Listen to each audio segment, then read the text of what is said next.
So these are the 7. There are hundreds of archetype people in our lives. It's not that these are the only archetype people. I picked up 7 of them which I find that they are very, very strong in us, and the conversation between these, the friend, the dreamer, the victim, the beckoner, the judge and the guardian, is really what I call self-talk. I'm sure you're getting the idea what a self-talk is. Many times it is not logic, it is illogical because the negative talk.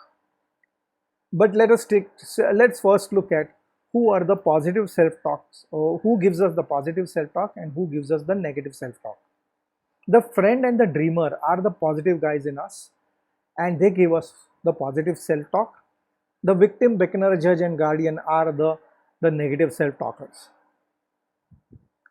And if you noticed, the first question that I asked, can you talk to yourself, because to your near and dear ones or your friend, the way you talk to yourself, because the victim and the judge, they use such flowery language.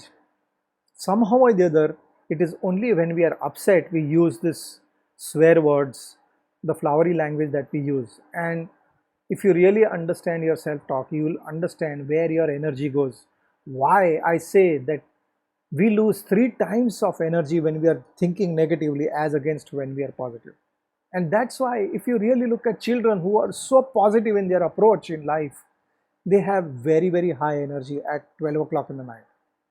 And what do you think is yours and mine state at 12 o'clock in the night? We are dead. Okay, you're getting the connection. Why we need to understand how do I, what's the impact of self-talk. In fact, it is the self-talk that is the actual window, and the way we look at the world depends on how we talk to ourselves. It's that important for us. Okay, so the conversation between these archetype people is what is called a self-talk. Now, as a leader, when you are down in the dumps, it's not, we've seen that sometimes you're on the high, sometimes you're on the low. As a leader, when you are in the dumps, who pulls you out? Which is that person? You're at the helm, you're at the top. Imagine you were the MD and chairman of Citibank, and you're down in the dumps. You're a human, you're just a human. So you are going to be down. When who pulls you out? How is it possible for that person? There is nobody else to talk to, right? Your self-talk. Change your self-talk and you come out of them. And that's why the topic is who motivates the motivator. How? The question obviously will come, how? How do I pull myself out? And the answer is emotions. Let us look at, in Indian classical dance forms, there are 9 important emotions. Of course, there are plethora of emotions that we go through. We are picking up the 9. It is called Navrasas, 9 emotions. Let's look at them first. First one is the Shanta, peace or tranquility. Then we have Adbhut. Adbhut is to wonder. Look at the eyes of each and every photograph, you'll understand the emotion. Look at the eyes, how wide the eyes are, and how this guy is in wonder. Children know how to wonder. Wonder is an amazing tool children use, and that's why they are very creative. That's why they are very innovative.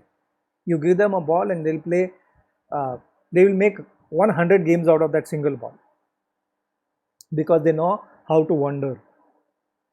Then we have laughter or hasya. We have bhayanak or fear. Look at the eyes, how scared is that guy. Then we have bibhatsa. We have disgusting. It's disgust. You see something which is shitty, and this is very strong in us, right? The bibhatsa, the disgust. Raudra is anger. I don't have to talk much about that. Shringar is love. And finally, virya. Virya is the right word. Virya is heroic. There are some heroic things in us. So these are the different 9 emotions that we want. And finally, compassion. The ninth one is karuna or compassion. It is also called sorrow. If you look at the eyes, you'll feel he's almost crying. Compassion. Okay, we need to be compassionate with ourselves and others as leaders. So the 9 emotions play a major role in changing the way we look at life. Emotions play a major role.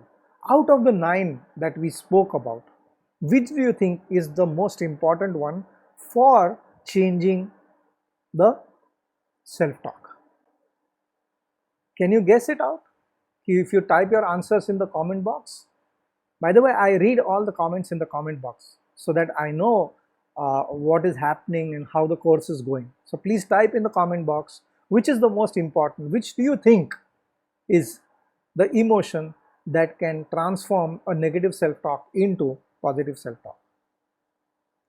Yes, you guessed it right, tranquility.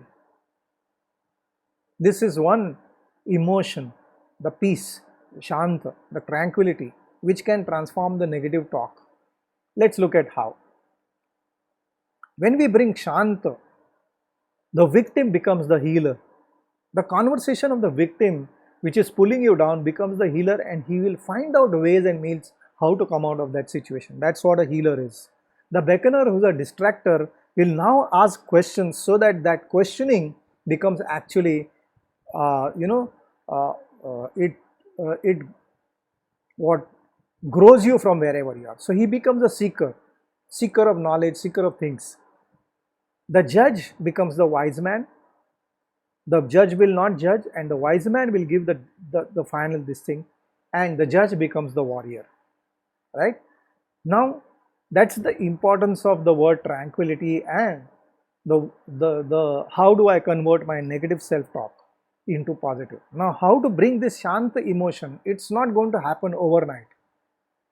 This you need to practice so many tools. We are going to talk about 7 of them, so that this shanta, you can bring out this tranquility in face of the negative self-talk and convert the victim into a healer, the beckoner into a seeker, the judge into a wise man, and the guardian into a warrior. So let us look at the first one. You need to reframe. Reframe is an NLP technique, and you need to change the way it sounds. The reframe can be in various different ways, but what is important is that the meaning of the reframing has to change.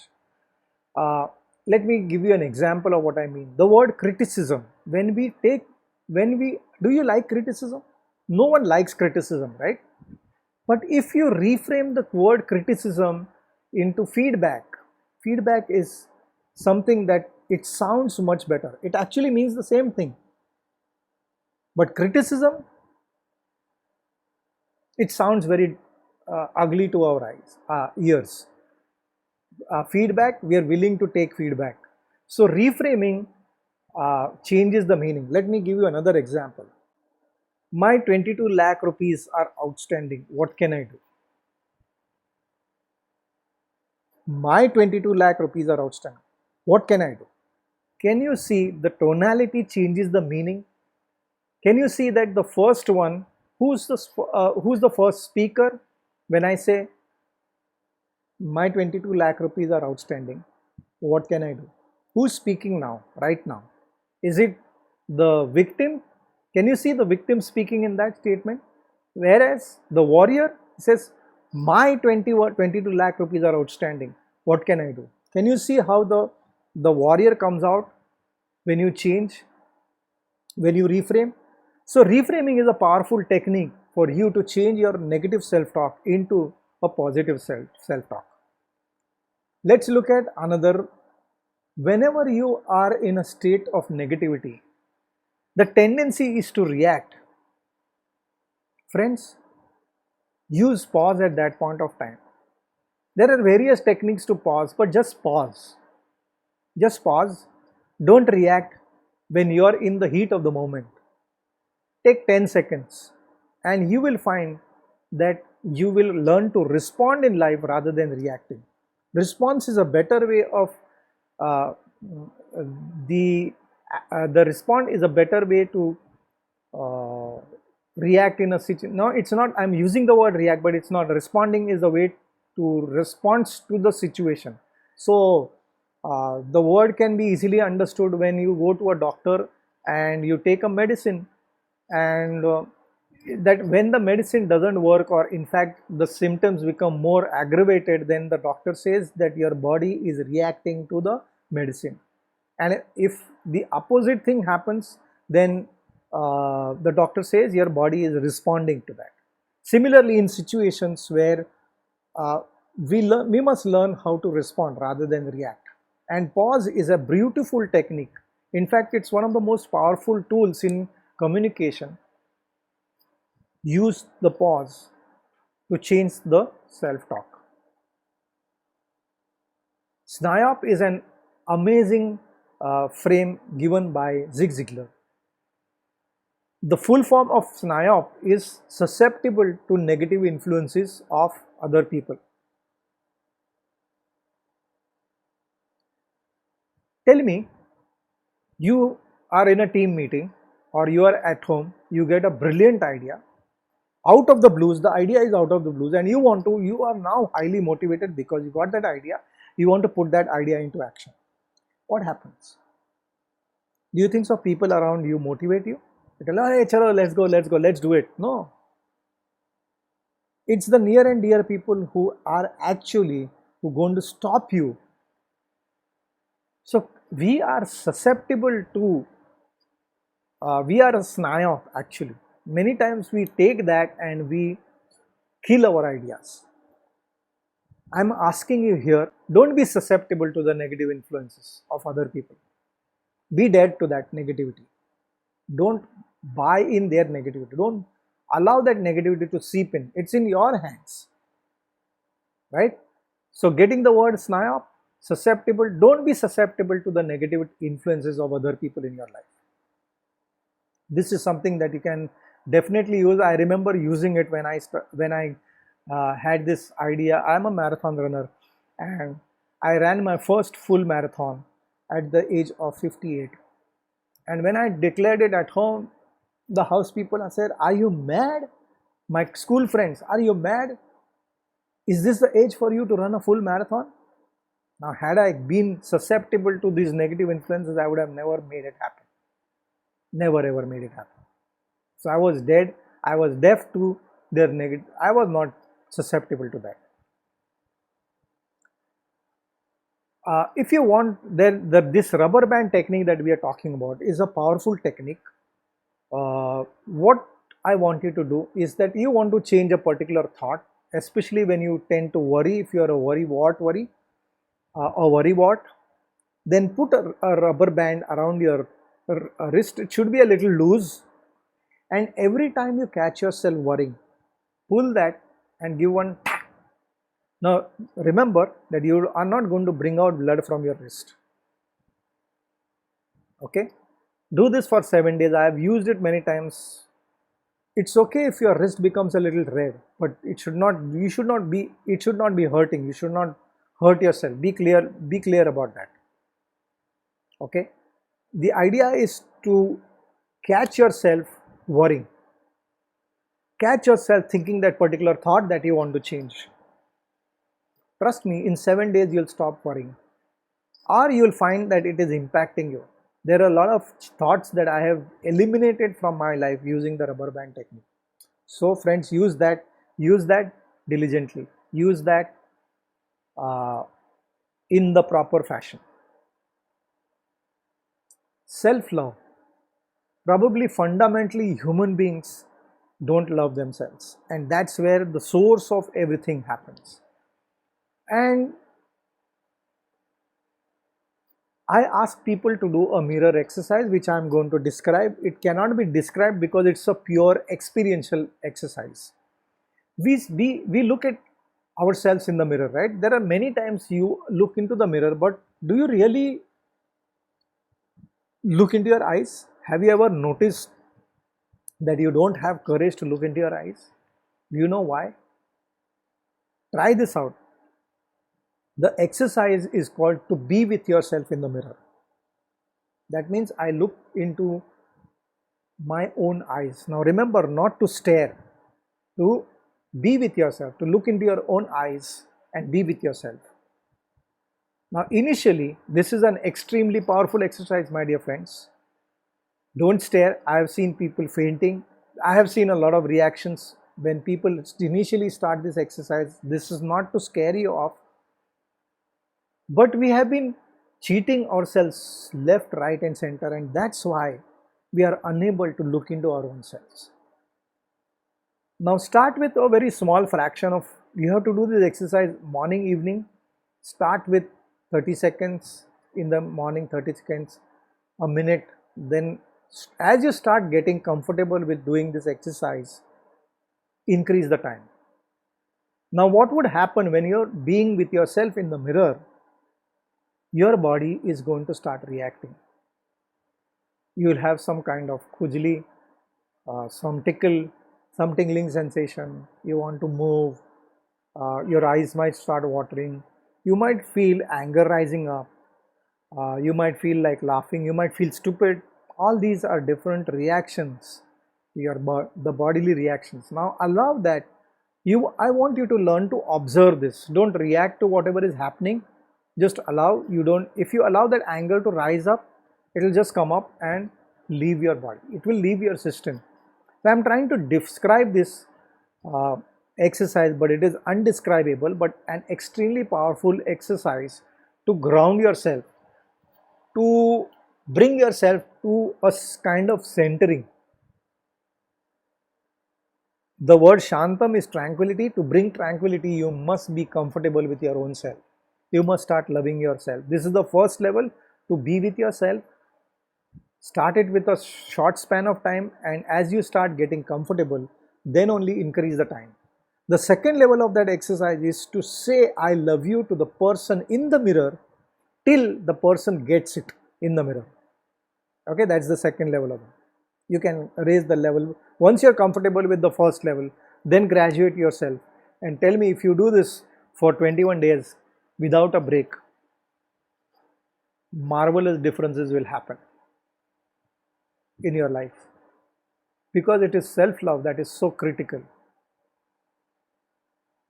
Let's look at the next one, meditation. Now, meditation is a powerful tool, again a very slow process. Meditation grounds you, centers you. You are in control of your emotions rather than the emotions being in control of you, right? I always use these statements. Learn to do things with emotion, not emotionally. And meditation helps you to do things with emotion. I'm not asking you to be emotionless. Meditation doesn't make you emotionless. People might see you as an emotionless, but no, it's not true. You are in control of your emotions. You are doing things with emotion. In fact, it is a very different perspective to do things with emotion and doing things with emotionally. So the most simple tool of meditation, simple technique of meditation is to observe your breath. There are various different meditation techniques available. Choose whatever suits you. Ultimately, you have to be comfortable with the technique of meditation.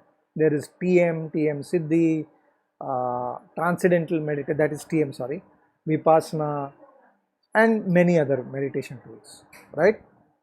So use meditation. And finally, the seventh tool which I am saying is use affirmations. What are affirmations? Affirmations are positive statements. These statements must be in present tense, and we must be emotionally connected to the words used in that. So let's say you want to be rich. So I am going to be rich is a positive statement, right? But what is the tense of that statement? I am going to be rich. It's in the future tense. Future tense doesn't happen in the present. So it must be I am rich. Or every single moment I am richer. Now richer in terms of, the word richer can be different for different people. Rich does not necessarily mean only money. Yes, money is part of being rich, but you can be rich in emotions, you can be rich in health, you can be rich in relationships, you can be rich in so many things of life. So are you getting use affirmations to convert the negativity within you into positivity? This is a powerful technique which I have used. In fact, my experience, I'm going to share a small little experience so that you understand how can you use affirmations. Uh, restarted running ever since the January marathon that I ran. I run marathons in January, that Mumbai marathon, and after that I haven't run. So since there was a lockdown and everything that happened, since after the relaxation in the lockdown, I have started running, and I found it was very challenging for me to run because the conversation about running had died down in these months. So I started using some affirmations which I had created when I started my practice for full marathon and the other marathons that I run. And in short span of time, I suddenly found that my speed has increased, the timings have improved. So uh, affirmations is a powerful tool how you can utilize to reframe your negative conversations which are there within you, to convert them into positive. It's an amazing tool. So use the 7 tools that I have given you to convert your negative self-talk and pull yourself out from the dumps by yourself. You don't need anybody else to pull yourself. If you use all the 7, I'm not saying all, but as and when you require the 7 tools: affirmations on a daily basis, meditation on a daily basis, mirror exercise, reframing, pause, all those tools which I have shared, and I'm sure to see you at the top. I am sure to see you in a leadership role. Thank you.